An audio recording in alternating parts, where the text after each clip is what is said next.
भूख लगी है। हाँ, ब्रह्म राक्षस को भूख लगी है सच में। नमस्ते, हेलो एवरीवन। तो जैसे हम अभी बोल रहे थे कि हाँ, ब्रह्म राक्षस अपनी राह देख रहा है, तो कल हमने कहानी में यहाँ तक हम पहुंचे कि रुक्मनगद और हेमनगद, ये दोनों जो है इनको ब्रह्म राक्षस ने पकड़ लिया। और उसमें से जो वाद विवाद रुक्मनगद को उसने वाद विवाद करने के लिए बोला, और फिर मतलब शर्त लगाई, हार गए, और बोला अब मैं तुम्हें खा जाऊंगा। और भाई भेमंगत वहां पे था, वो बोला मेरे भाई को आप मत खाइए, आप मुझे भी, मेरे साथ भी तर्क वितर्क करके वाद विवाद कर कीजिए, और अगर मैं हार जाऊं तो दोनों को एक साथ खा लेना, क्या प्रॉब्लम है। तो प्रॉब्लम क्यों है, उसको इतनी भूख क्यों लगी है, और वो पहले इन्हें क्यों बोलता है तुम्हें तो मैं खाऊंगा लेकिन बाद में पहले इसे तो खा लूं, ऐसा क्यों है। तो उसकी वो अपनी खुद की कहानी बताते हैं। यहाँ पे हम रुके थे, तो आज मैं उस कहानी से शुरू करती हूँ। Once I used to catch my passerby and eat him, a disciple of Vashishta by name Devvrat. अब ये ब्रह्म राक्षस थे, राइट। तो जो आते जाते कोई आदमी मिल गया तो उसको पकड़ के, आने जाने वालों में से पकड़ के खा लेते थे। तो देवव्रत नाम के वशिष्ठ के शिष्य थे। एक बार वो उस तरफ से गुजर रहे थे, और जब इसने उन्हें पकड़ने की कोशिश की तो देवव्रत ने उसे श्राप दे दिया। उसे कहा may your mouth be burnt if you indulge in human prey any more. इसके बाद अगर आपने मनुष्य का भक्षण करने की कोशिश की तो तुम्हारा मुंह जल जाएगा, ये श्राप दे दिया। I prayed to him with great humility and he condescended to modify his curse thus। और पता है ना, श्राप देते हैं फिर बहुत प्रार्थना याचना की जाती है, काय म्हणतात त्याला, उपश्राप, उपश्राप म्हणतात, इज दैट द वर्ड? उशप उशाप, उशप। उशाप, ओके। सो बोले मॉडिफाई हो जाता है, तो जो श्राप दिया है उसको पूरी तरह से कैंसिल तो नहीं किया जा सकता, लेकिन उसमें थोड़ा सा बदलाव लिया ला सकते हैं। तो बहुत जब उन्होंने प्रार्थना याचना और बड़ी विनम्रता से उनसे कहा कि मुझे ऐसा ऐसा श्राप से मुझे बचा लो, तो उन्होंने फिर ये कहा कि you may eat such as are defeated by you in debate. Since then, I have been adhering to his words. I have now waited so long for prey that this is very dear to me. I shall deal with you after finishing this prey.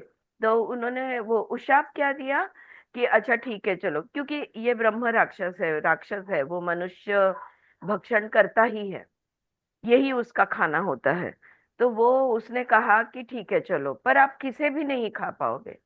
जो आपके साथ वाद विवाद करेगा और अगर हार गया तो तुम उसे खा पाओगे, वरना बाकी किसी को भी खाने की कोशिश की तो मुंह जल जाएगा। ये उन्होंने उसे बोल दिया। तो बोल रहे तब से मुझे अब वाद विवाद का कोई पंडित तो मिले जो वाद विवाद करे, तर्क वितर्क करे। तो बोलते हैं मैं बहुत दिनों बाद मुझे आज खाना मिल रहा है, पहले मैं इसे खा लूं, फिर मैं आपसे बात करूंगा। Saying so, he was about to eat the brother, but Hemgada again interceded, said, "O Brahma Rakshas, I pray you kindly accede to my request. Tell me if you would relinquish my brother if other food were found for you." वो कहता है कि इसने भाई ने उसको रोक दिया फिर से। हेमंत गदा ने उसको रोक दिया और उसको बोला रुको रुको, उन्हें मत खाओ। अच्छा, अगर उनके बदले आपको कोई और खाने को मिल जाए तो क्या आप मेरे भाई को आप छोड़ दोगे? I just put you on silent. तो अगर आपको कोई और मिल जाए तो क्या आप मेरे भाई को खाना, मतलब मेरे भाई को छोड़ दोगे? I will redeem my brother in that way if you will allow it, but the girl replied saying, listen king, there is no such price for redemption. I will not give him up. Does a man long his let his long wished for food slip away from his hold? However, I shall tell you now a vow which I have taken. वो कहता है मैं कोई और दे देता हूँ आपको, तो आप उसे खा लो, इसे छोड़ दो। तो बोलता है ऐसे कुछ छोड़ा नहीं जाता, और मैं ऐसे किसी को छुटकारा किसी को देता नहीं हूँ। लेकिन मैं एक बताता हूँ, मैंने एक व्रत जो लिया है उसके बारे में मैं आपको बताता हूँ। However, I shall tell you now a vow which I have taken. There are many questions deeply afflicting my mind. मैं पंडित हूँ, मैं ज्ञानी हूँ, पर फिर भी मेरे मन में बहुत ऐसे सवाल है जो उभरते रहते हैं और जिनके मैं जवाबों की खोज में घूमते रहता हूँ। If you can answer them satisfactorily, I will release my brother. तो ऐसे जवाब सॉरी, ऐसे जवाब की ऐसे सवाल जिनके जवाब मुझे पता नहीं है, अगर वो मेरे सवालों के जवाब आप अगर दे दोगे तो मैं आपके भाई को छोड़ दूंगा। Then Hemgada asked the Ghol to mention the questions so that he may answer them. The Ghol had then put to him the following very subtle questions, which I shall repeat to you, Parshurama. Okay. तो यहाँ पे दत्तात्रेय ये कहानी बता रहे हैं, तो बोल रहे, तो हेमगदा बोला अच्छा ठीक है, आपके सवाल आप मुझे पूछो। वो सवाल इतने सूक्ष्म थे। और अब फ्रेंड्स, मैं तुम्हें रिक्वेस्ट करूंगी कि बड़े ध्यान से सुनो। वन सेंटेंस का सवाल और वन सेंटेंस का answer, but back to back आते जाते हैं। अगर आपके पास मंत्र है तो आप उस पर भी थोड़ा ध्यान रख सकते हो। लेकिन अब मैं वो सवाल जवाब जो है वो यहाँ पे परशुराम से कहते हैं कि वो सवाल जवाब मैं अभी तुम्हारे साथ शेयर करता हूँ। So we will read those. So I am reading from mantra 80 onwards. Okay. So which is page number 414, 15 से ले लो, घुमा दो। And the mantras are actually very beautiful. If it's really, those are very good mantras. Anyway, तो what is, तो पहला सवाल है, what is more extensive than space and more subtle than the subtlest? देखो, आकाश तत्व से विशाल क्या है? हम कहते हैं ना एंडलेस, अनंत। आकाश तत्व अनंत है, उसकी कोई स्टार्टिंग पॉइंट नहीं, कोई एंड पॉइंट नहीं। उससे भी विशाल या उससे भी एक्सटेंसिव ये क्या है? और अति सूक्ष्म यानी परमाणु। सो अति सूक्ष्म से भी सूक्ष्म क्या है? हम्म? सूक्ष्म अति सूक्ष्म से सूक्ष्म क्या है? What is its nature? उसका स्वभाव क्या है? Where does it abide? ये रहता कहाँ है? Tell me prince. तो वो कहता है राजकुमार, इसका मुझे जवाब दो। तो वो कहाँ स्थित है? हाँ, तो सूक्ष्म से सूक्ष्म, आकाश तत्व से भी विशाल, स्वभाव क्या है और स्थित कहाँ पर है वो? तो वो जवाब देता है, लिसन स्पिरिट, कहता है ब्रह्म राक्षस सुनिए। Abstract intelligence is wider than space and subtler than the subtlest. Its nature is to glow and it abides as the self. बहुत सिंपल वन लाइनर है, वन लाइन आंसर्स है। देखो, ये जो अतः एब्स्ट्रैक्ट इंटेलिजेंस यानी कॉन्शियसनेस कह लो, चित्त कह लो या प्रज्ञा कह लो इसे, ठीक है, ये अमूर्त प्रज्ञा है क्योंकि इसे कोई रूप रंग नहीं होता, इसलिए इसे अमूर्त प्रज्ञा भी कहा जाता है। तो ये जो कॉन्शियसनेस है, ये कॉन्शियसनेस आकाश तत्व से भी ज्यादा विशाल है और सूक्ष्म अति सूक्ष्म से भी ज्यादा सूक्ष्म है। उसका स्वभाव है तेजस्वी, यानी तेज देना, luminous, brightness. That is its nature and it abides as the self. और ये स्व के रूप में हर जगह पे रहता है। तो मेरे अंदर का स्व, आई एम, वो जो मैं आई हूं, तो ये स्व का उसका रूप है। इस स्व में वो स्थित है। ठीक है, ये answer. If you need to, if anybody of is making notes and if you need me to repeat anything, Janhavi लागलं तर विचार, हा। पण सरळ सरळ प्रश्न उत्तर आहे, तुझ्या प्रश्न उत्तरांना मॅच होतंय का बघशील। दूसरा सवाल, how can it be wider than space being single? अब कॉन्शियसनेस एक है, जो एक है वो आकाश तत्व से विशाल कैसे हो सकता है? Okay. How can it be wider than space being single, और how is it subtler than the subtlest? तो सूक्ष्म अति सूक्ष्म से वो सूक्ष्म भी कैसे हो सकता है? What is that glow? आप कह रहे हो उसका रूप यानी तेज है, यानी तेजस्वी है वो। तो ये तेज किस चीज का है? And what is that self? और जिसको तुम स्व बुला रहे हो, ये स्व है क्या? Tell me prince. Listen, spirit. Being the material cause of all, intelligence is extensive, though single. Consciousness एक होते हुए, एकम कहते हैं ना हम, एक होते हुए, अकेला होते हुए, सिंगुलर होते हुए भी ये कॉन्शियसनेस इतना विशाल इसलिए है क्योंकि वो हर चीज का सबस्ट्रेटा कहते हैं ना, सबस्ट्रेटा या सबस्ट्रेटम, हर चीज का मूल आधार है। ये आकाश तत्व भी इसके बगैर, ये सबस्ट्रेटा, ये मूल आधार के बगैर आकाश तत्व भी नहीं अस्तित्व में रह सकता। तो हर चीज का आधार ये कॉन्शियसनेस है, ये चित्त है, ये चैतन्य है, या हम कह लेते हैं, एक ही नाम से पुकारते हैं, ये अमूर्त प्रज्ञा जो है, ये प्रज्ञा आकाश से भी विशाल, एक होते हुए भी इसलिए है क्योंकि वो सब का उपादान कारण है। तो सबस्ट्रेटा जिसको बेस कहेंगे या आधार कहेंगे, इसे संस्कृत में या शास्त्रों में उपादान कारण, हर चीज उसमें से उभरती है, वो है, इसलिए वो सब सूक्ष्म अति सूक्ष्म और सबसे विशाल है। Glowing obviously implies consciousness. तेजस्वी है, इसका मतलब ये है कि वो चैतन्य रूप है।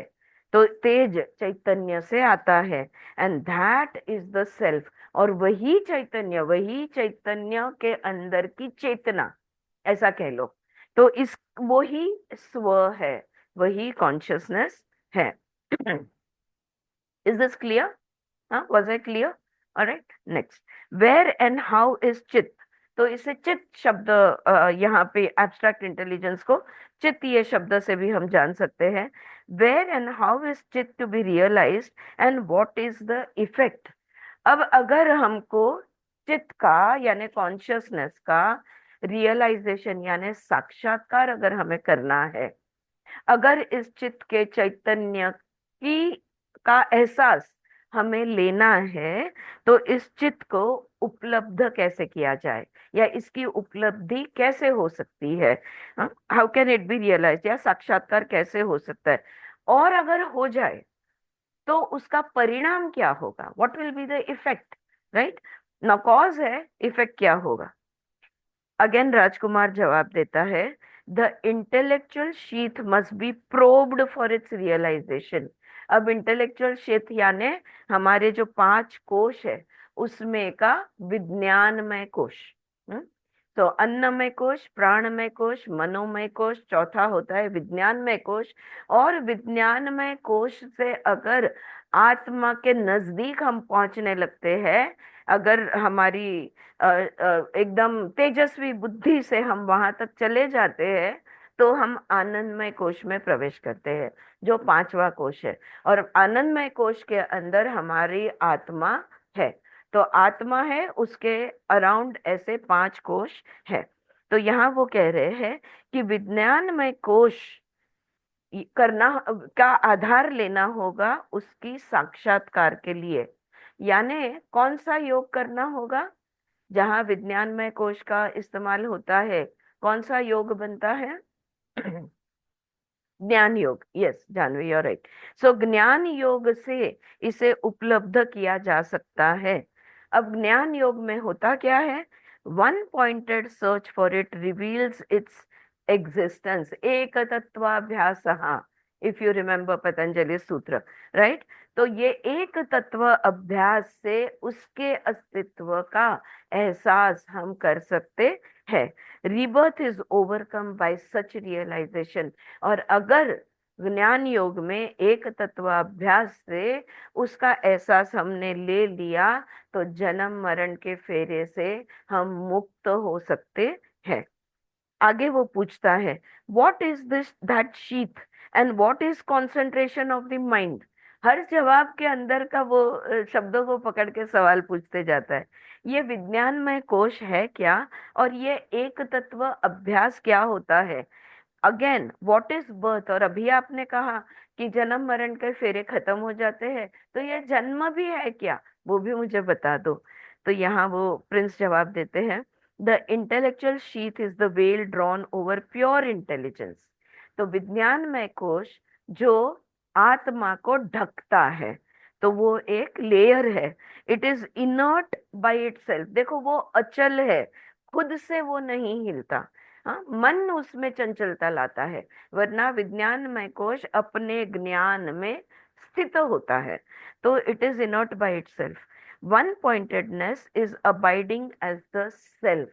एक तत्वाभ्यास यानी आत्मा के एहसास में एकाग्रता से बने रहना। हम्म? वहां से बिल्कुल नहीं हिलना, सारा ध्यान, सारा ध्येय हमारा आत्मा रहेगा।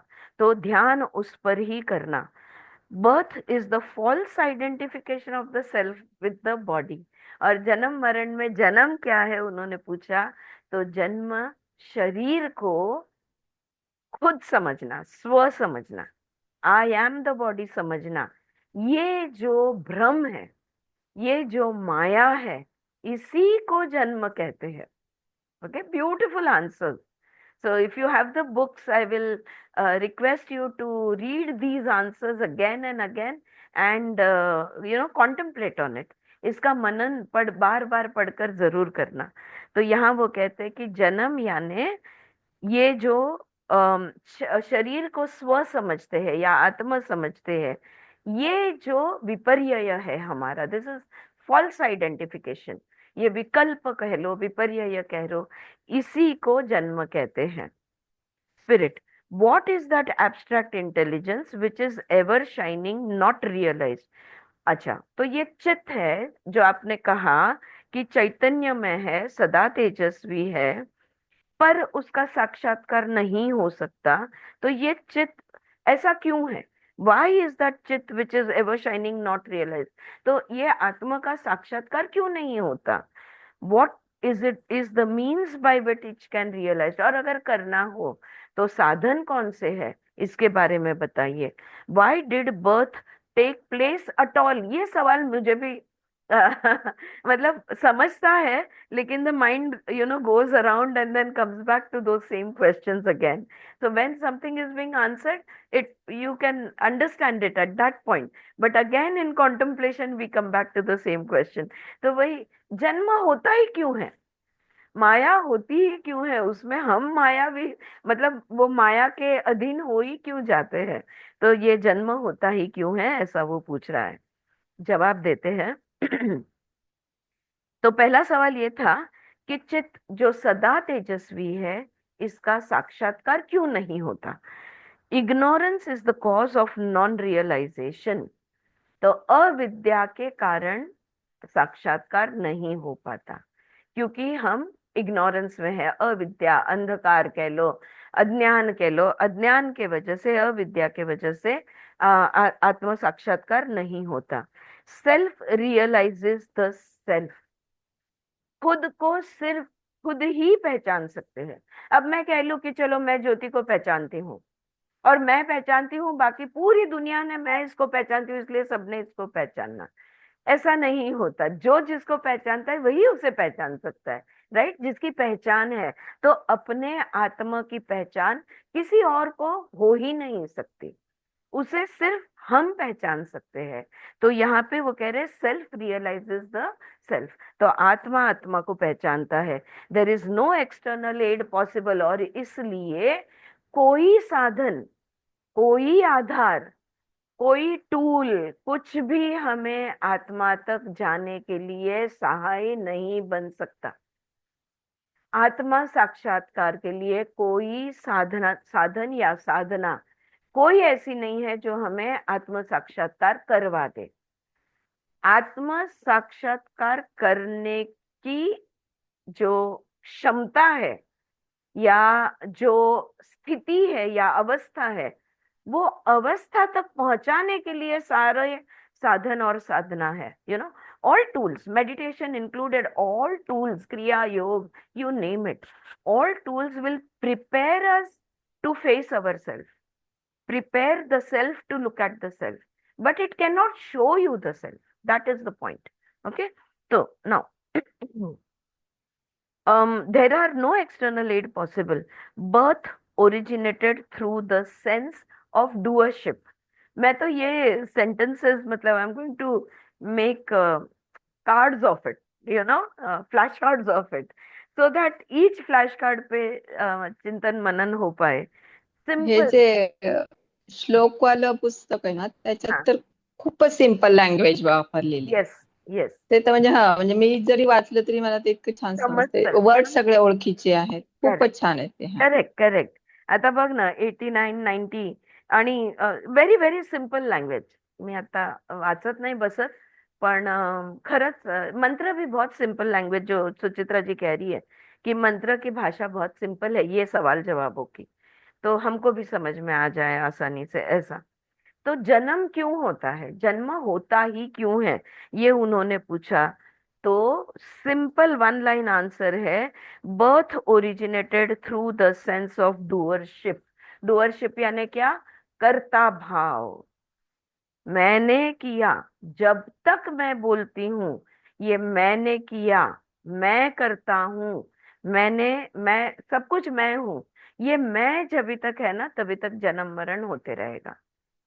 ये मैं छूटना बहुत मुश्किल है, हाँ, क्योंकि माया इतनी अ, इतनी स्ट्रांग है, माया इतनी विविड है, इतनी एग्जैक्ट है कि इससे छूटना मुश्किल है. तो ये जो कर्ता भाव है, जिसमें मैं आता है, मैं यानी ईगो, तो इंडिविजुअल आइडेंटिटी, ये जो हमारी इंडिविजुअल आइडेंटिटी है, ये कर्ता भाव की वजह से जन्म होता है. अगला सवाल, what is that ignorance of which you speak. अभी आपने कहा अविद्या के वजह से आत्म साक्षात्कार नहीं होता, तो ये अविद्या क्या है? What is again the self, और फिर से बताओ जरा, ये स्व क्या है? Whose is the sense of doership, ये कर्ता भाव जो है, ये किसका है? हाँ, ये सवाल वो पूछते हैं, जवाब देते हैं. सो पहला जो है, what what is that ignorance of which you speak, ये अविद्या अज्ञान जो आप कह रहे हो, ये है क्या? Ignorance is the sense of separateness from consciousness and false identification with the non self. देखो, अविद्या किसे कहते हैं? खुद को.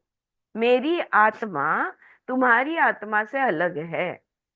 खुद को, खुद के कॉन्शियसनेस को दूसरे के कॉन्शियसनेस से अलग समझना, और जो false identification with the non self, जो अनात्म है, जो आत्मा नहीं है, जो अनात्म है, उसको मैं हूं ऐसा समझना.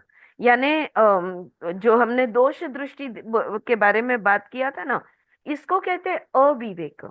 विवेक यानी मैं कौन हूं ये समझना, अविवेक यानी गलत समझना. To make false understanding is called as अविवेक. तो ये अविद्या किसे कहते हैं? अविद्या, जो हम दूसरे से अलग है, इसका जो एहसास है कि हमारी आत्मा दूसरे की आत्मा से अलग है, और जो हम अनात्मा के साथ खुद को खुद है ऐसा समझते हैं, यानी I am the body, I am the mind, I am the emotion, I am the intelligence and all of that. तो ये जो हमारा दृष्टि दोष है, इसको इसको कहते हैं अविद्या. As for the self, the question must be referred to the self in you. और अभी आपने पूछा ये स्व क्या है, दोबारा पूछा ना, तो वो कहते हैं वो तो तुमको खुद से ही पूछना पड़ेगा. ये स्व क्या है, ये तुम्हें खुद से पूछना पड़ेगा, अपने स्व से पूछना पड़ेगा. और तीसरा सवाल, whose is the sense of doership, ये कर्ता भाव किसका है? द ईगो और the I thought is the root of the action. तो कर्म की शुरुआत जो होती है ना, ये आई से होती है. तो आई अवेयरनेस जो है ये कर्ता भाव लेता है, ये कर्म करवाता है और कर्ता भाव लेता है. वो जो ईगो है, जो इंडिविजुअल आइडेंटिटी है, आई जो है वो. हम्म. आगे वो सवाल पूछते हैं, by what means is ignorance to be destroyed. अच्छा ठीक है, चलो अविद्या समझ गए हम, कि खुद को नहीं जानते और शरीर को खुद है ऐसा समझते हैं. लेकिन मुझे ये बताओ कि फिर अभी ये विद्या को खत्म कैसे करें? अविद्या जो है, अज्ञान जो है, इसको समाप्त कैसे करे, इसको नष्ट कैसे करे? How is the means acquired? इसको नष्ट, अविद्या को नष्ट करने का साधन कहाँ मिलेगा, इसकी साधन को कहाँ से प्राप्त किया जाता है, what leads to such means, और उस साधन तक कैसे पहुंचे। ओके, साधन तक तो पहुंचना पड़ेगा ना, साधन का इस्तेमाल करने के लिए, तो वहां पर साधन तक पहुंचे कैसे। तो वो जवाब देते हैं investigation cuts at the root of ignorance. Investigation यानी मीमांसा, खोज करनी होगी, परीक्षण करना होगा। परीक्षण करोगे तो स्व को, अविद्या को मिटाने के मार्ग पर चलने लगोगे। तो इन्वेस्टिगेशन, मीमांसा या खोज, ये अविद्या को खत्म करने की शुरुआत है, ये मूल से शुरू होता है। अब दूसरा सवाल उनका था कि हाउ इज द, तो ये आपने कह दिया अभी कि खोज करना है, तो ये जो साधन है ये कहाँ प्राप्त होगा, राइट। तो कहाँ खोजे इसे। डिस्पैशन डेवलप्स इन्वेस्टिगेशन, वैराग्य से, प्रत्याहार से, वैराग्य से मीमांसा बढ़ती है। खोज हमारी सही तरह से सही जगह पर हम खोज करने लगते हैं। तो जवाब है वैराग्य। और वो आखिर में उन्होंने पूछा कि अगर ये, अब जवाब को देखो आप, खोज करना, मीमांसा करना जरूरी है। वैराग्य से मीमांसा की वृत्ति बढ़ती है, यानी साधन क्या है, वैराग्य। तो ये साधन कहाँ मिलेगा, उस साधन तक हम कैसे पहुंचे, वो वैराग्य भाव तक कैसे पहुंचे, ये तीसरा उसका जो सवाल था। बहुत सुंदर जवाब देते हैं। Disgust for the pleasures of life generate dispassion towards them. तो अगर घृणा हो जाए जिंदगी की खुशियां से, बस हो गया। अभी कब तक ये खेल खेलते रहेंगे, कब तक अच्छा खाना खाओ या कपड़े पहनो या ये करो या वो करो या जो भी कुछ है, कब तक ये सब हम करते रहेंगे। अब जो छोटी छोटी सुख है जीवन के सुख से वैराग्य।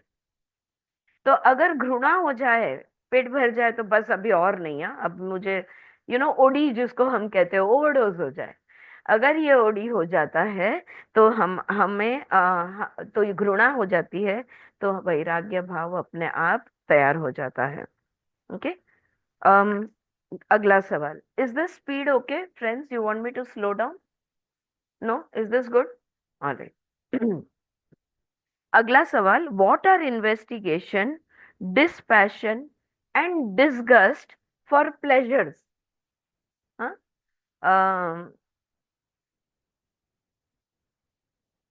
आई am not getting a word. हाँ, so yeah, alright, never mind. अच्छा, डिसगस्ट को मैंने घृणा ही एक शब्द दिया, लेकिन जुगुप्सा ये एक शब्द भी हो सकता है। हाँ, बरोबर है ना जान्हवी, जान्हवी जुगुप्सा दिलंय तिकडे, नाही नाही ते नाही दिलं. जुगुप्सा नाही दिले, ओके। नाही. कारण आपण शौचात स्वांग जुगुप्सा परेर संसर्ग हा, तो जुगुप्सा म्हणजे नकोसं होणं, असं हम्म. शौचचं पालन केल्याने नकोसं होतं असं। I think that's the right word, जुगुप्सा। तो यहाँ पे घृणा या जुगुप्सा जब होता है तो वैराग्य भाव बढ़ता है। अब तीन शब्दों को उन्होंने पकड़ लिया जवाब में से। वो शब्द है इन्वेस्टिगेशन यानी खोज या मीमांसा, जिसे हम विचार भी कह सकते हैं या परीक्षण भी कह सकते हैं। तो ये विचार उन्होंने 94th मंत्र में विचार शब्द मेरे ख्याल से इस्तेमाल किया है। तो विचार, वैराग्य और घृणा सुख की कैसे हो सकती है। इथे दोष दृष्टी दिलंय. दोष दृष्टी भी दिली है, हो दिलेली आहे। हम्म. फॉल्स आइडेंटिफिकेशन म्हणजे दोष दृष्टी, अविवेक ज्याला म्हणतो ते। हाँ, तो यहाँ पर वो पूछ रहे हैं कि ये विचार, वैराग्य और ये जो जुगुप्सा या घृणा है सुख को लेकर, इसको कैसे लाया जाए, या ये कैसे हम डेवलप कर सकते हैं। वो जवाब देता है, देखो, Investigation is analysis conducted within oneself, discriminating the non-self from the self, stimulated by a stern, strong and sincere desire to realize the self. अब देखो एक एक का जवाब देते हैं, जिसको हमने विचार कहा या मीमांसा कहा या खोज कहा। ये जो इन्वेस्टिगेशन है, उन्होंने आई थिंक वहां पे लिखा है दृग दृश्य यो परीक्षा। हु एम आई, मैं कौन हूँ, ये जो है सवाल, इसको इन्वेस्टिगेशन कहा है। तो ये विचार करना है कि खुद के अंदर मीमांसा करनी है कि मैं कौन हूँ, और आत्म क्या है और अनात्म क्या है, ये दोनों के बीच का फर्क समझना होगा। तो ये दोनों को समझने की कोशिश करना, यानी इन्वेस्टिगेशन अगेन होता है। और ये कैसे करना है?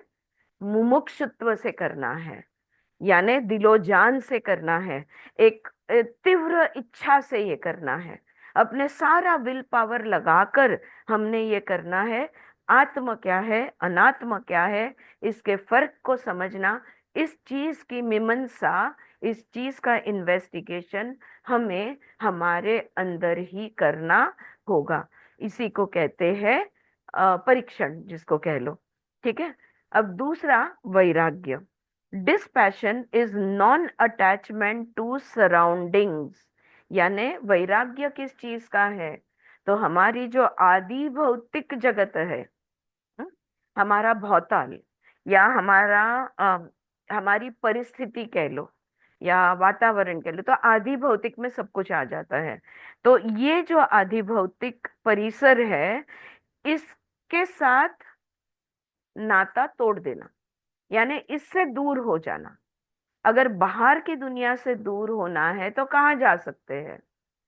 बाहर की दुनिया से दूर होने के लिए सिर्फ अंदर जा सकते हैं, राइट? तो अंतर्मुख होने से वैराग्य भाव बढ़ता है।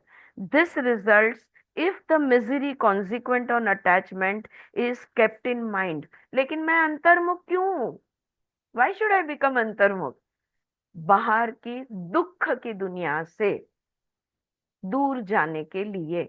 तो अगर ध्यान में ये रखा जाए कि इस माया, ये मायावी जगत जो है, माया में दुख से छुटकारा नहीं, अगर ये हमारे ध्यान में आ जाता है तो हम खुद ब खुद अंतर्मुख हो जाते हैं।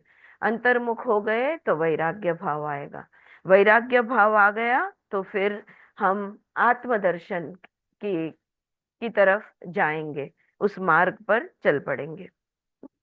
अब आगे का सवाल, what is the root cause of the whole series of these requirements? अभी आपने कहा विवेक, वैराग्य, ये सारी चीजें होनी जरूरी है। ये सब जो भी आप कुछ जो भी बता रहे हो, what is the root cause of the whole series of this, इसका ये सब निदान कैसे करते हैं? तो ये इसका मूल क्या है और मूल कारण क्या है, उस तरफ हम वो बताइए हमें कि ये सब चीजें का मूल क्या है। That is the question. मूल क्या है? नहीं, ये सब चीज होने के लिए कौन से चीज की जरूरत है, विदाउट विच वैराग्य, विवेक, मुमुक्षुत्व, ये सारी चीजें हो नहीं पाएगी। ये सारी चीजें करने के लिए, आत्म साक्षात्कार के लिए जरूरी जो है, ये सारी चीजें करने के लिए जो जो अभी आपने बताया, ये करने के लिए किस चीज की जरूरत है? कौन सा एक बेसिक इंग्रेडिएंट होना चाहिए जिसके बगैर ये रेसिपी तैयार नहीं हो सकती? वो बेसिक चीज क्या है? बहुत अच्छी तरह से यहाँ पे राजकुमार जवाब देते हैं, divine grace is the root cause of all that is good. ईश्वर प्रणिधान, ईश्वर की कृपा, ओके, ईश्वरीय कृपा अगर होती है, सब कुछ जो भी कुछ शुभ है उसमें ईश्वर कृपा के बगैर कोई चीज शुभ हो नहीं सकती। उसकी कृपा से हर एक शुभ कार्य होता है। Devotion to God alone can bring down his grace. और उसकी कृपा कैसे बरसेगी? भक्ति भाव से बरसेगी। श्रद्धा से बरसेगी, ईश्वर प्रणिधान से ईश्वर की कृपा हम पर बरसेगी। This devotion is produced and developed by association with the wise. और ये कब होगा? जब हम विवेकिन की सत्संग करेंगे। विवेकिन जो है, जो ज्ञानी है, उनके साथ रहेंगे, उनके साथ सत्संग करेंगे, तब ये भक्ति भाव हो सकता है, तैयार हो सकता है। That is the prime cause of all. और बस यही मूल आधार है या मूल कारण है, हाँ? जहाँ से हर चीज की शुरुआत होती है। विवेक, वैराग्य, इन सब चीजों की शुरुआत वहां से होती है। तो ईश्वरी कृपा और ईश्वर की कृपा पे भरोसा, श्रद्धा, यानी ईश्वर प्रणिधान। ऑल राइट, अगला सवाल आता है, who is that God, what is devotion to him, and who are the wise. जैसे ही वो जवाब, ये तो पतंजलि योग सूत्र जैसे हो गया, क्यों मित्रों, हाँ फ्रेंड्स? तो पतंजलि के योग सूत्र ऐसे ही है। हर चीज में वो ईश्वर प्रणिधान कहेंगे, फिर वो ईश्वर प्रणिधान का डिटेलिंग देंगे, फिर और कुछ कहेंगे, फिर उसका डिटेलिंग देंगे। वृत्ति कहेंगे, वृत्तयः पंचतयः क्लिष्टा क्लिष्टा, कह दिया। अब वृत्ति कौन किसे कहते हैं या कितने प्रकार की होती है, उसका डिटेलिंग कहेंगे। सो बस उसी तरह से यहाँ पे ये हो रहा है। अब उन्होंने कह दिया कि ईश्वर की कृपा चाहिए और ईश्वर प्रणिधान होना चाहिए। तो अगला सवाल है, ये ईश्वर कौन है? That is the question. What is devotion to him and who are the wise. तो उस ईश्वर कौन है, ईश्वर की भक्ति क्या है, और ये ज्ञानी कौन है? हाँ, तो सारे जवाब में से कीवर्ड्स उठा के सवाल पूछ लिए। 99th मंत्रा पे यहाँ पे वो जवाब देते हैं, god is the master of the cosmos. Who is the wise, विवेकिन, हाँ सॉरी आई गॉट डिस्ट्रैक्ट। हाँ, तो जवाब देते हैं, god is the master of the Cosmos. इस ब्रह्मांड के जगत गुरु को ईश्वर कहते हैं। सुचित्रा, कैन यू से something please? The deity would be the creator and supporter of world. हाँ, पढ़ना। हाँ, थँक यू. अगं, तू असा कप घेतला आणि तशीच अडकलेली. हो का? आणि माझं लक्ष अच्छा. सगळं तुझ्याकडे. म्हटलं तो ओ कपात सॉरी. घेऊन फ्रीज झाली होती, म्हणून म्हटलं काय हा. म्हणजे हलशील. येस. सो जे जगताला धारण करते ते ईश्वर असं म्हटलंय. काय म्हटलेलं आहे? जे जगताला धारण करतं ते ते ईश्वर. ईश्वर, हाँ। तो जो ब्रह्मांड का जगत गुरु है, उसे ईश्वर कहते हैं। और श्रद्धा या भक्ति क्या है? भक्ति यानी उस ईश्वर के लिए दिल में परम प्रेम, क्षणिक प्रेम नहीं। मुझे जो चाहिए वो मिलेगा तो मैं तुम पर प्रेम करूंगी, वरना मेरी ईश्वर पे कोई विश्वास नहीं है, वो वाला प्रेम नहीं। No conditional love, unconditional unwavering love for Ishwar is called as bhakti. The wise are those who abide in supreme peace and melt with love for all. और ज्ञानी किसे कहते हैं? ज्ञानी वो है जो परम शांति में जीते हैं, ठीक है, और सबके लिए उनका दिल प्रेम से पिघल जाता है। राइट, यहाँ पे मैंने क्या, शांतता और दया से वो सबको जीत लेते हैं, इसे कहते हैं ज्ञानी। 100वां सवाल मॅम, यहाँ पे, या हा थांबा, पुढच्या प्रश्नाकडे जायच्या आधी हाँ इथं ज्यांनी 99चं जे एक्सप्लेनेशन दिलेलं आहे ना, तर त्याच्यात त्यांनी काय लिहिलंय, here you ghost the deity would be the creator and supporter of the world, भक्ती इज एक्सक्लुझिव्ह डिवोशन टू तो हर हर, म्हटलेलं आहे त्यांनी, हर. हाँ हाँ, कारण आणि वरती ह्याच्यामध्ये जगद्धात्री असं म्हटलेलं आहे त्यांनी. दात्री म्हटलेलं आहे. सो मेल हा जेंडर नाही, फिमेल हा एनर्जी, हा. बराबर है। त्रिपुरा है ना रस, हम्म. त्रिपुरी है ना, इसलिए बराबर है, सही है। हाँ ईश्वरी म्हण.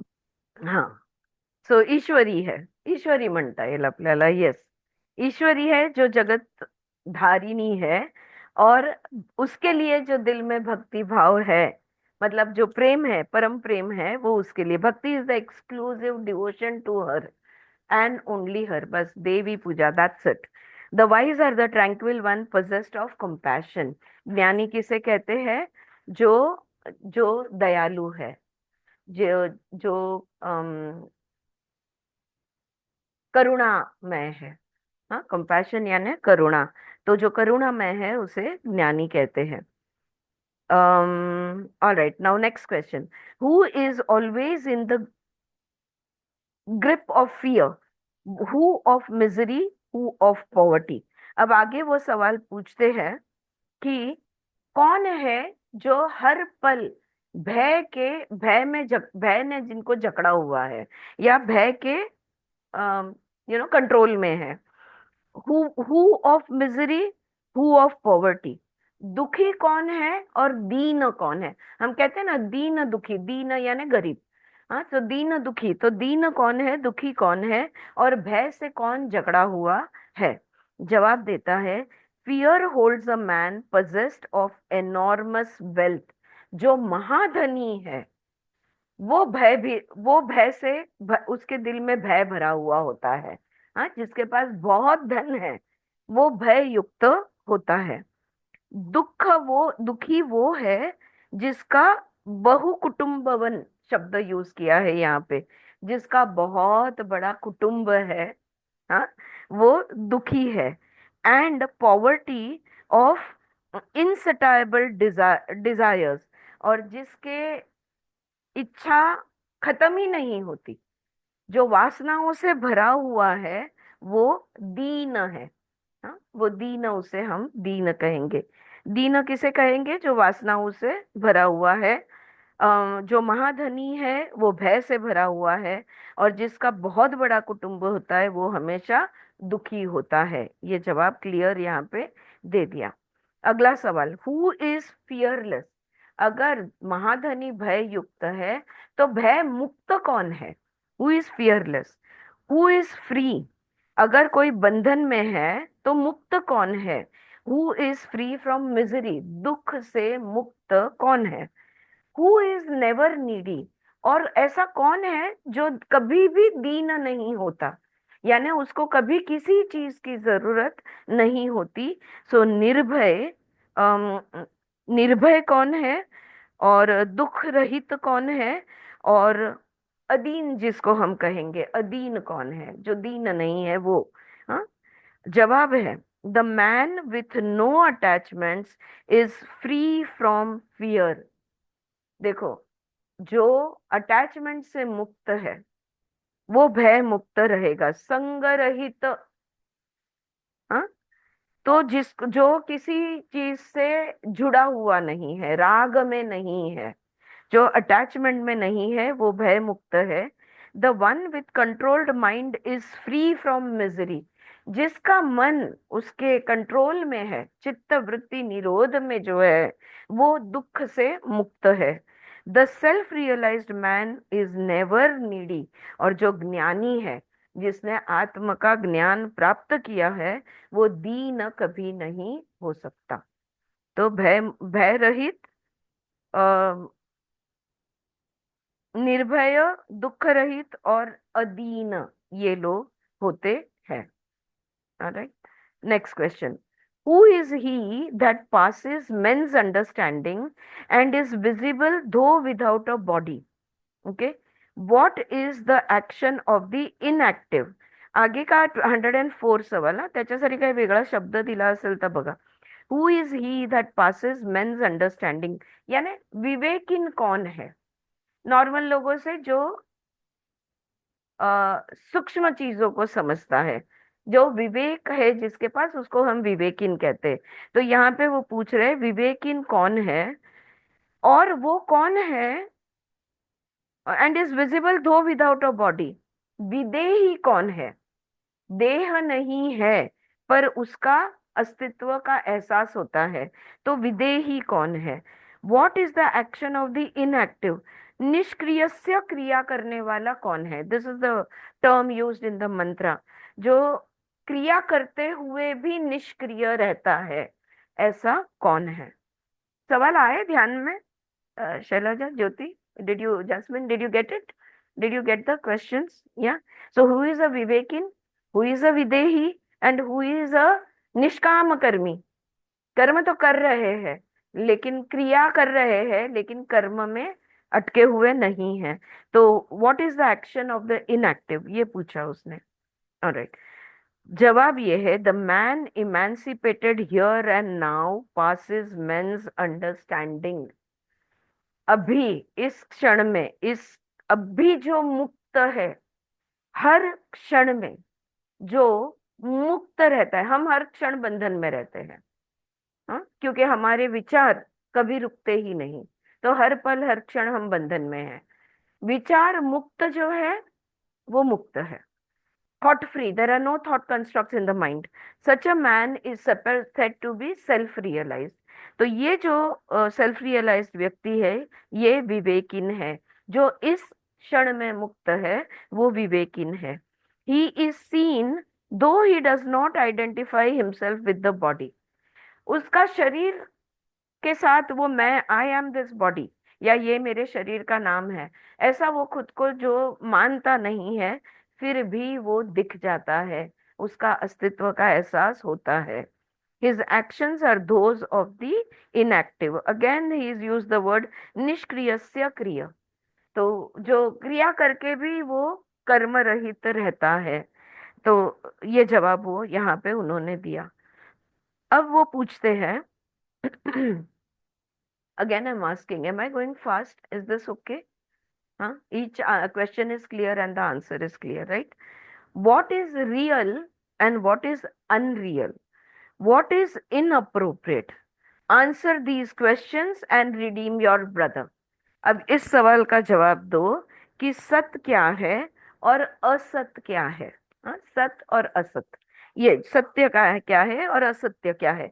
सो सत्य क्या है, असत्य क्या है, और व्हाट इज इनअप्रोप्रिएट का मतलब होता है अधर्म क्या है।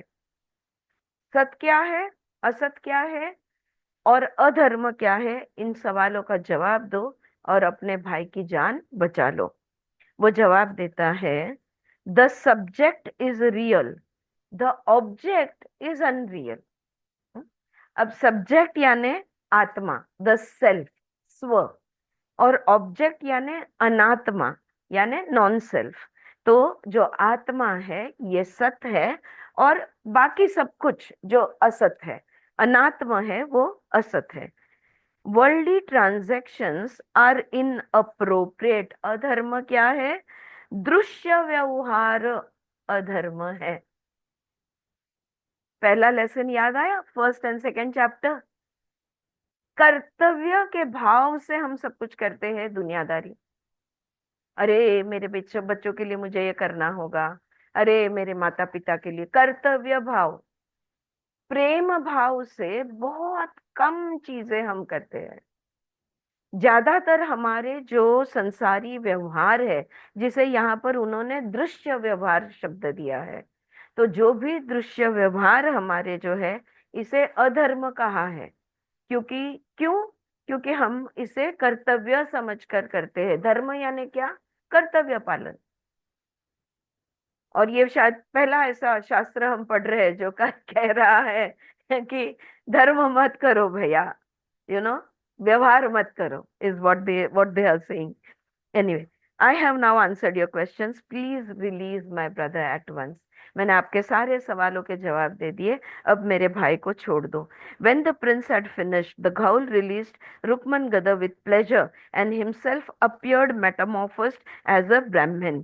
तो वो जो है, भाई को उन्होंने छोड़ दिया और उनका रूप उन्होंने बदल डाला। वो ब्रह्म राक्षस के रूप से एक ब्राह्मण के रूप में आ गया। Seeing the figure of the Brahmin full of courage and tapa, the two princes asked him who he was.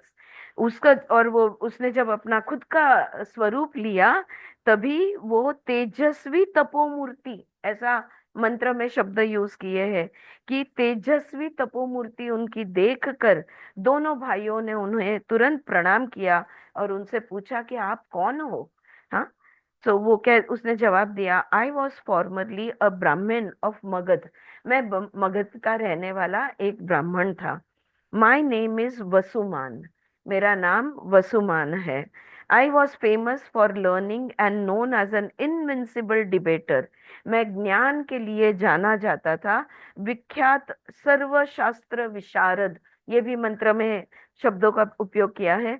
मैं विख्यात सर्वशास्त्र विशारद था, वो कह रहा है। I was proud of my self and sought the assembly of those learned pundits who gathered in my country under royal patronage. There are among them a great saint. There was among them a great saint, perfect in wisdom and entirely self-possessed.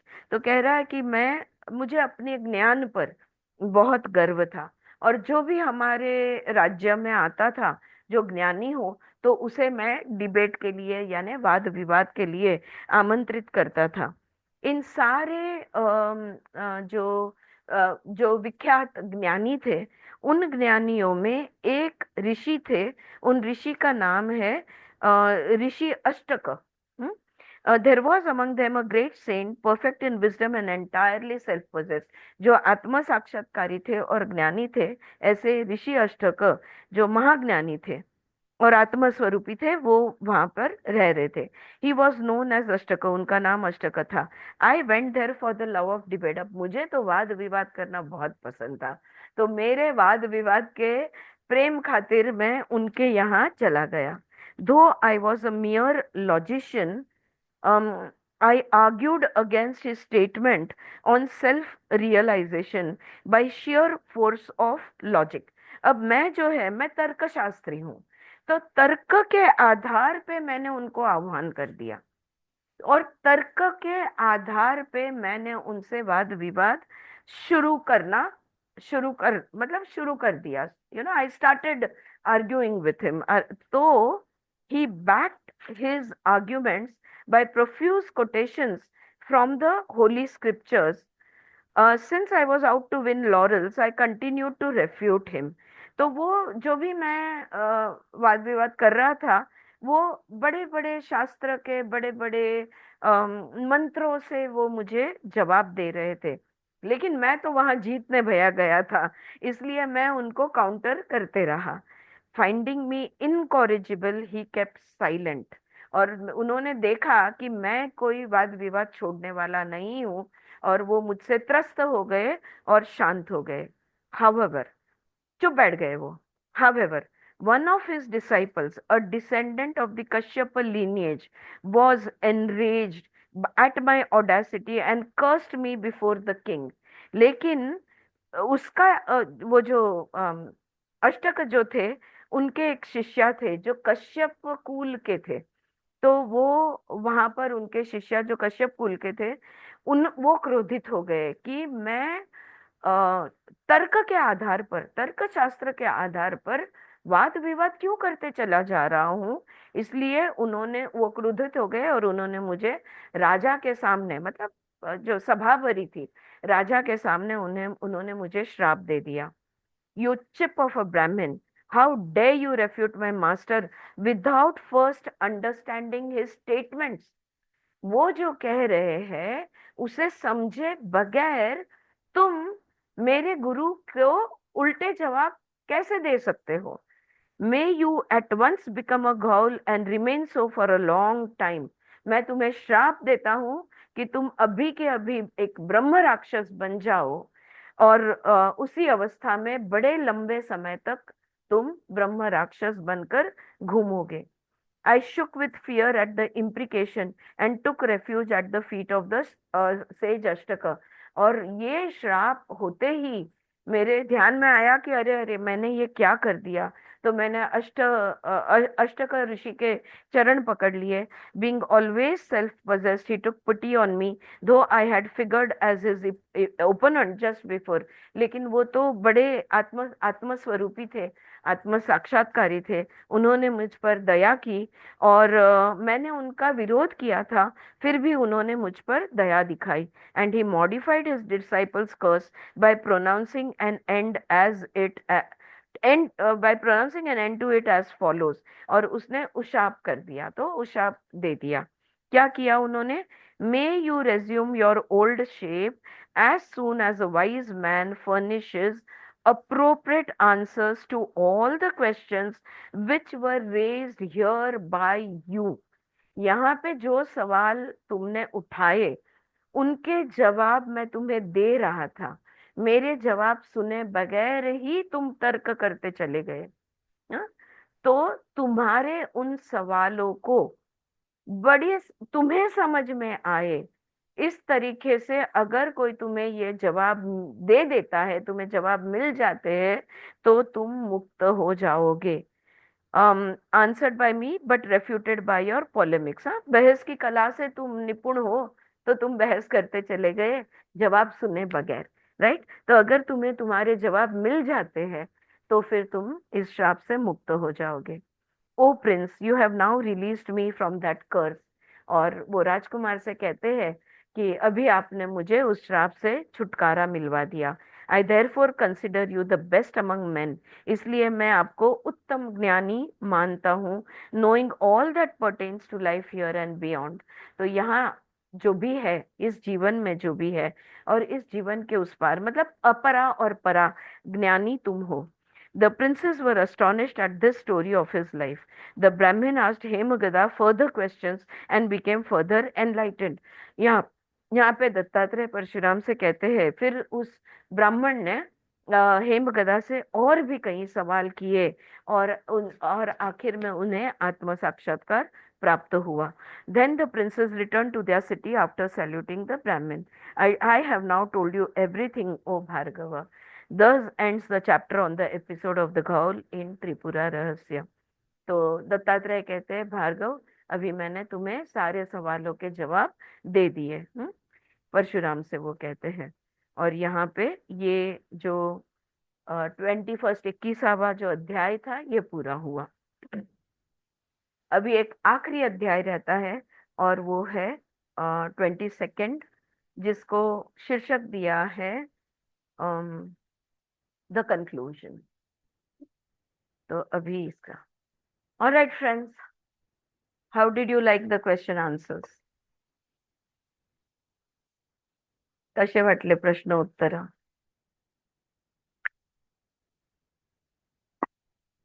आपण जे आता पण वाचलं त्याच्यात थोडक्यात त्यांनी थोडक्यात. सांगितलंय म्हटलं तरी चालेल. हो, हा. हो, हो. तो सगळे एक्सप्लेनेशन बाकीच्या चॅप्टर्स मध्ये दिलेले आहेत. हा. हा, सिंपल आणि लँग्वेज मध्ये. हा, आणि आणि इथे 1 लाईन आन्सर्स. आणि त्या प्रश्नाच्या उत्तरातच परत पुढचा प्रश्न दडलेला, परत त्यातूनच उत्तर, असं करत करत असं करत. छान घेतलेलं. Yes, very nice. Beautifully taken, take a revision for us. Alright. So आहे वेळ अजून आपल्याकडे. सो द कन्क्लूजन, 22वां चॅप्टर सुरू करू, or is it too much for you? I would like to, at least we do have 20 minutes, so shall we go for it? 22nd chapter. Yeah, stay with me, please. All right. The conclusion, chapter 22. After Shri Dattatreya had finished, Parshuram again asked respectfully, Lord, what further did the Brahmin ask Hemagada, and how did the latter enlighten him? The account is very interesting, and I desire to hear it in the full. Then Shri Datta, the Lord of Mercy, continued the story. Vasuman asked Hemagada as follows.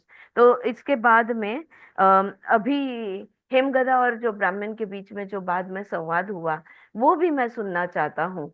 ऐसे परशुराम जी ने कहा दत्तात्रेय से कि कैसे हेमगदा ने उनके और क्या क्या सवाल पूछे और क्या क्या जवाब दिए, जिसकी वजह से उनका वो जवाब मिलते ही आत्म साक्षात्कार हो गया।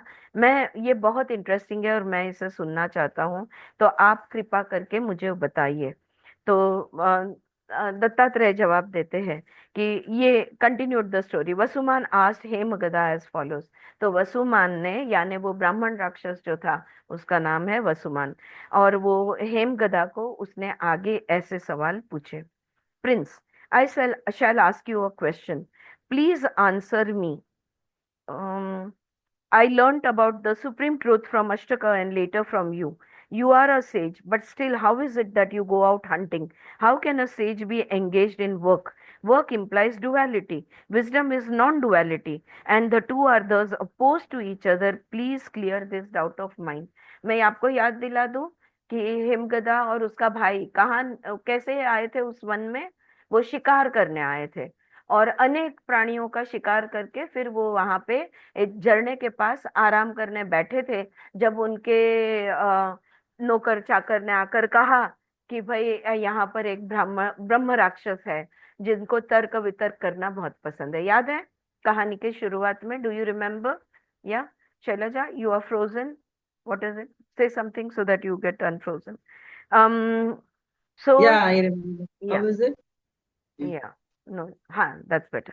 सो तो सवाल अभी वो ये पूछ रहा है, a princely life and actions like hunting seem to be incompatible with knowledge of the self. How can this happen? एक तरफ तो आप राजपुत्र की जीवन जीते हो, शिकार करते हो, और एक तरफ से आप जीवन मुक्ता हो। ये दोनों चीजें विरोधाभास की लगती है। तो ये द्वैत कैसा?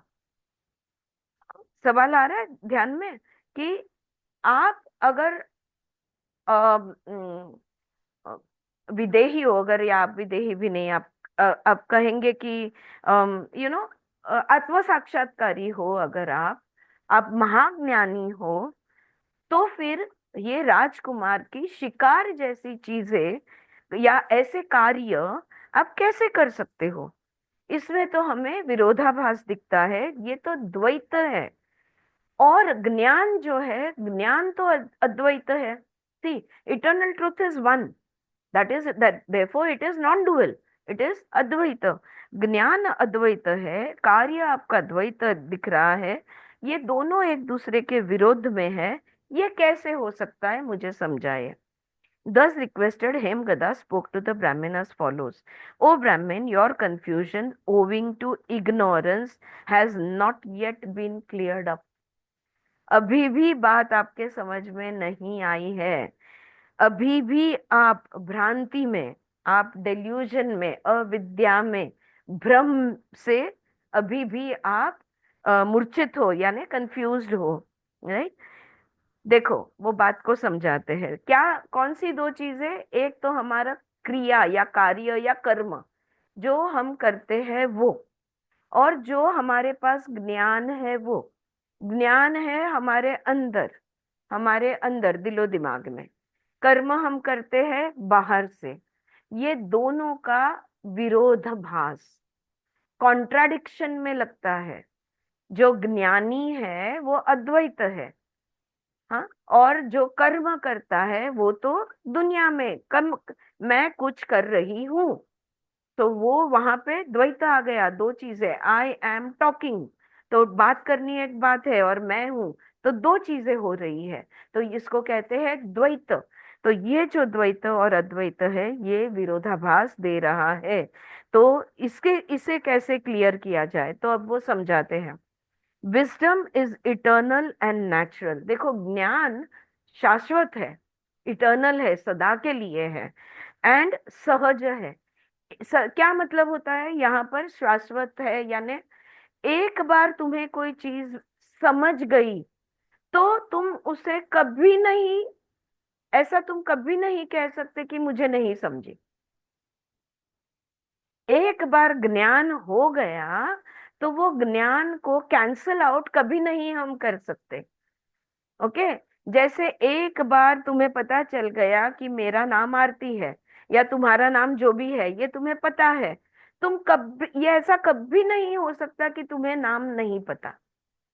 एक बार पता चल गया ये शैलजा है तो ये शैलजा है, ये हमेशा रहेगा। ये ज्ञान, मेरा ये ज्ञान कि ये लड़की शैलजा है, ये मेरा ज्ञान कभी भी कहीं भी नहीं जाने वाला।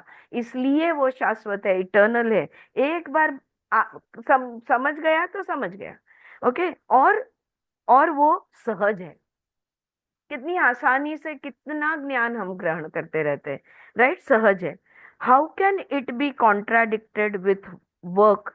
Should work make wisdom ineffective? अब ज्ञान जो सहज है, जो शाश्वत है, कर्म इससे विरुद्ध कैसे हो सकता है?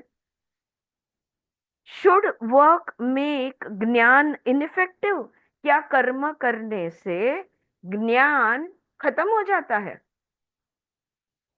आ रही है बात समझ में? क्या कर्म करने से ज्ञान इनइफेक्टिव यानी खत्म हो जाता है? How can wisdom be useful any more than a dream? देखो, ज्ञान निरर्थक स्वप्न में, स्वप्न कैसा निरर्थक है, ऐसे ज्ञान निरर्थक कैसे हो सकता है? तुम कुछ भी कर लो, ज्ञान तो है। ज्ञान के विरुद्ध कर्म कैसे हो सकता है? अगर मैं शैलजा को नहीं जानती तो मैं इसके साथ कोई भी लेन देन कैसे करूंगी, व्यवहार कैसे करूंगी? वो मेरी जान, मैं उसको नहीं जानती हूँ। अगर उसका मुझे ज्ञान है तो व्यवहार है, तो ज्ञान है तो कर्म है, क्रिया है। ज्ञान के बगैर कर्म हो ही कैसे सकता है?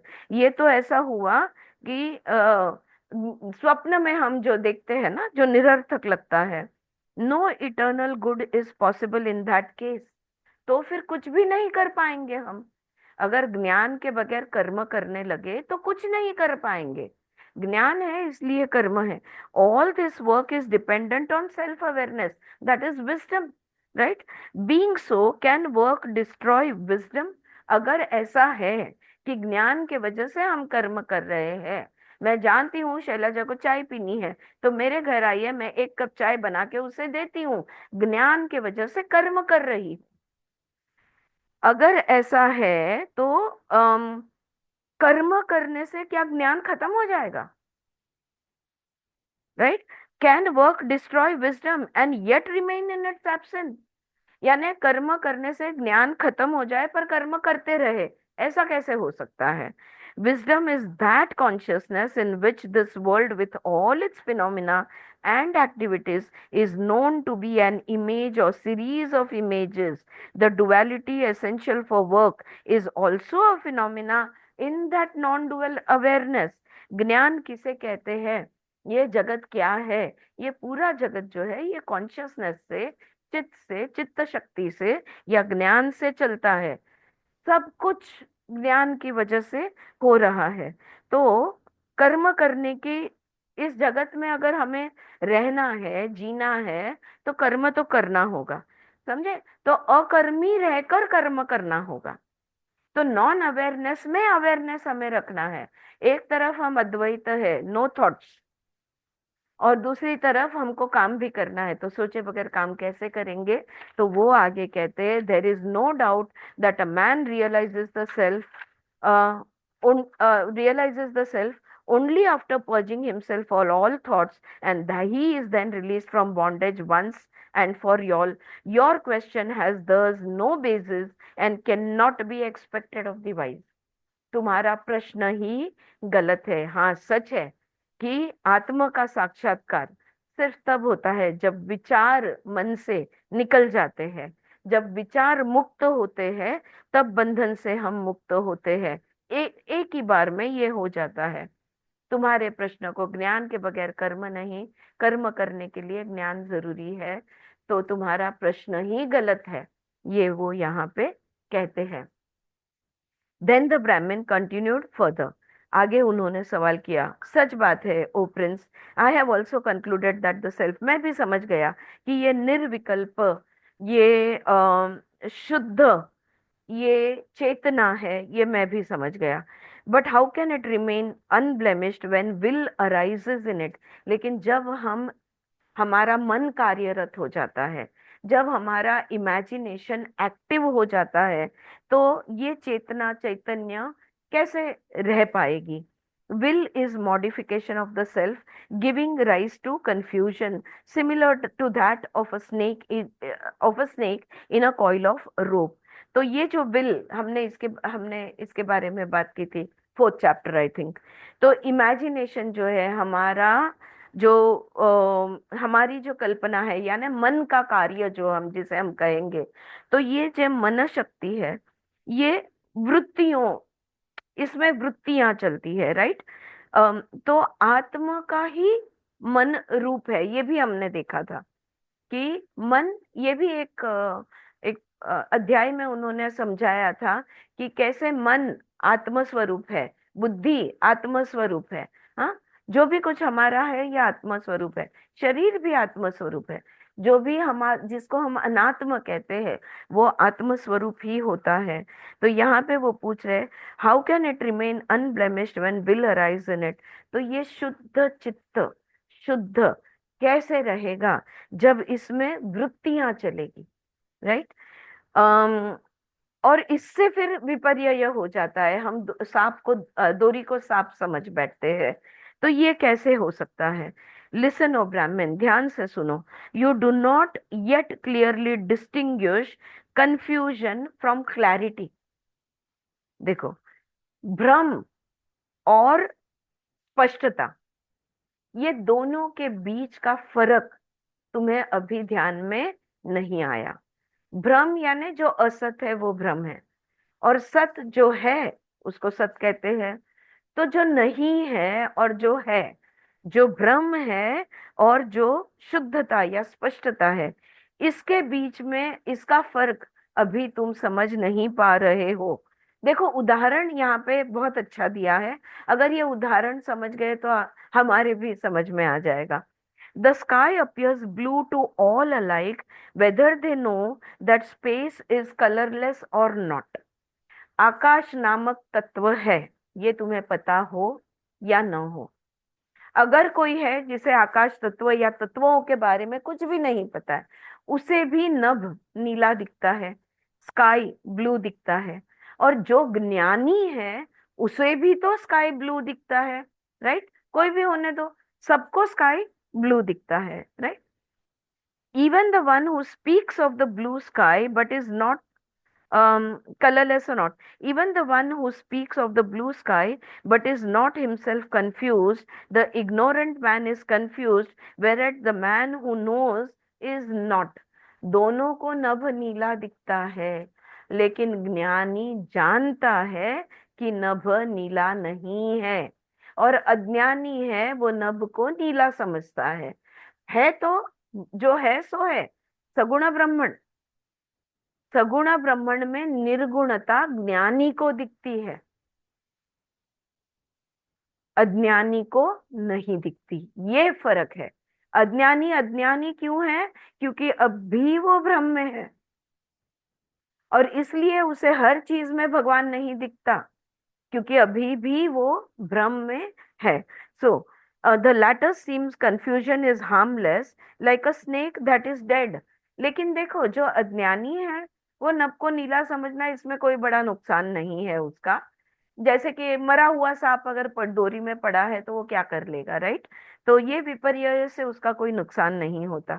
His work is like images in a mirror. लेकिन वो जो कर्म करता है, वो कर्म कैसे होते हैं? जैसे आईने के अंदर प्रतिबिंब, वैसे वो। अब मैं इसे फिर से नहीं समझाऊंगी। आप सब जानते हो प्रतिबिंब क्या है, आत्मा क्या है, परमात्मा क्या है, राइट। तो वो प्रतिबिंब की तरह वो कर्म करता है। There lies the difference between a sage and an ignorant man. यहीं पे फर्क पड़ता है एक ज्ञानी और एक अज्ञानी के बीच में। जो ज्ञानी है उसको क्या कहते हैं, उसको सत्य का ज्ञान होता है। हम्म? वो एक्युरेट नॉलेज उसे होता है। काय शब्द ग दिला तिकडे? Accurate knowledge, the word is coming and going. The former has accurate knowledge and unerring judgment, whereas the latter has a blurred conception and his judgment is wrapped। तो जो ज्ञानी है इसका काय काय ज्ञान म्हणतो आपण त्याला? तटस्थ नाही, तसाच काहीतरी शब्द आहे। Alright, never mind. तो परम ज्ञान जो है, जो सत्य है, वो सत्य को जानता है ज्ञानी, और वो जो भी अंदाज लगाएगा उसका जजमेंट एग्जैक्ट होता है। और जो अज्ञानी है वो कंफ्यूज्ड है, और इसलिए उसके सारे जजमेंट भी उल्टे सीधे होते रहते हैं, जिसके वजह से वो सुख दुख में पड़ा रहता है। नॉलेज ऑफ द ट्रुथ, तो इसका क्या मतलब हुआ? फर्क किधर है ज्ञानी और अज्ञानी में? उनके दृष्टिकोण में। एक दर्शन कर पा रहा है, जो है उस चीज को वैसा ही देख रहा है। यथार्थ ज्ञान, yes, I was looking for that word. जो ज्ञानी है उसका ज्ञान यथार्थ है। और जो अज्ञानी है वो भ्रमिष्ठ है, और इसलिए फिर उल्टे झोल झपाल होते रहते हैं और सुख दुख उसके साथ उसके पास आते रहते हैं। Knowledge of the truth never forsakes अ स्नेज। अब एक ज्ञानी जिसको यथार्थ ज्ञान प्राप्त हो गया है, ये ज्ञान गायब कैसे हो जाएगा, कहाँ जाएगा? एक, जैसे मैंने समझाया, एक बार तुम्हें पता चल गया कि ये शैलजा है, तुम कभी नहीं बोलोगे कि नहीं ये शैलजा नहीं है, राइट? तो once you know something you can not unknow it, right? So that is what truth never forsakes a sage although he is immersed in work। फिर वो कोई भी काम करे, उसका कोई भी प्रोफेशन होने दो, वो कोई भी उसकी क्रियाएं वो करे, वो कभी, वो कौन है, उसे आत्म साक्षात्कारी है, वो ज्ञानी है, वो एक आत्मा है। इस ज्ञान को वो कभी, अहम ब्रह्मास्मि, वो कभी नहीं भूलेगा। वो ज्ञान हमेशा उसके साथ रहेगा। All his activities are reflections in a mirror. For being self realized ignorance can no longer touch him. फिर उसके कर्म कैसे है? देखो, जो अज्ञानी है, प्रतिबिंब में जैसे हलचल होती है वैसे उसके क्रियाएं होती है, लेकिन जो ज्ञानी है उसकी जो क्रिया है वो एक ज्ञानी की क्रियाएं है, यानी अविद्या उसको छू नहीं सकती। यू नो, वो रैंडमली कभी कुछ नहीं करेगा, जो भी करेगा एग्जैक्ट करेगा। हाँ? तो ये उनके दोनों की क्रियाओं में फर्क है। बस I will just take one more para and then we will stop. Wrong knowledge, इसी का जवाब कंटिन्यूड है। Wrong knowledge due to sheer ignorance can be corrected by true knowledge. तो विपर्य ज्ञान जो है, ये जो यथार्थ ज्ञान है, इससे वो बदला जा सकता है। But wrong knowledge due to a fault can not be so easily corrected. लेकिन अगर दोष के वजह से, हाँ, अ, द्विगुण दृष्टि, ओके, अगर कोई दोष के वजह से गलत ज्ञान है, अविद्या जो दोष के वजह से होती है, इसको सही करना या उस अज्ञान को, अविद्या को हटाना बहुत ही मुश्किल होता है। So long as there is diplopia, the eyesight will be blurred and many images of a single object will be seen. देखो, आंखों में ही दोष है, दृष्टि दोष है। दोष कहाँ है? उसको दो ही दिख रहे हैं या अनेक दिख रहे हैं, तो उसको तुम एक कैसे दिखाओगे? इसको द्विगुण दृष्टि बोला है यहाँ पे। तो वो जो द्विगुण दृष्टि वाला है वो स्पष्ट कभी नहीं देख पाएगा। अब ये द्विगुण दृष्टि कैसे आती है? Are you with me guys, or have I lost you?